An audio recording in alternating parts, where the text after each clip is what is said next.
Sudhakantha academy এক্সিলেঞ্চত আৰু এওঁলোকে যিখিনি ফায়াৰৰ সামগ্ৰী লগাইছে আজি আমি এতিয়া আপোনালোকক এই আটাইখিনি সামগ্ৰী এই ভিডিঅ'টোৰ জৰিয়তে দেখুৱাম। এয়া ৱালত দেখিবলৈ পাইছোঁ সুসজ্জিতভাৱে তেওঁলোকে ABC চিলিণ্ডাৰটো তেওঁলোকে ফায়াৰ যিটো এষ্টিংগেছাৰ বুলি কোৱা হয় এই ABC চিলিণ্ডাৰ তেওঁলোকে লগাই দিছে। ফায়াৰ বাকেট তেওঁলোকে সুন্দৰভাৱে এটা নিৰ্দিষ্ট স্থানত তেওঁলোকে ফায়াৰ বাকেটটো লগাই দিছে। ওকে মাইকাললৈ সোমাই দিলে ভাল হ'ব। এতিয়া এবাৰ কি কৰিব বোলো এইটো কাটি দিব লাগিব, এইটো কাটি দিব লাগিব, এই লকটো খুলি দিব লাগিব, এই লকটো খুলি দিবলৈ এইটো অটোমেটিক ওলাই আহিব। তাৰপিছত প্ৰেছ হ'ব, প্ৰেছ হৈ গ'লে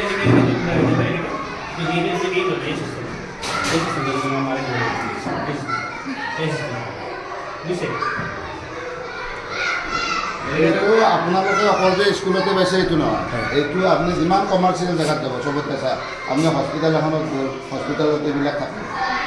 তাৰমানে এইটো জানিব লাগে, এইটো এইকাৰণে থোৱা যায় যে ইমাৰ্জেঞ্চিত চবেই তাতে ব্যৱহাৰ কৰিব পাৰে। এইটোতো আপোনাৰ আজিকালি LP স্কুলবিলাকত মানে সৰুৰ পৰা হেৰি কৰে, চব LP স্কুলবিলাকত আছে, গভৰ্ণমেণ্ট স্কুল আগত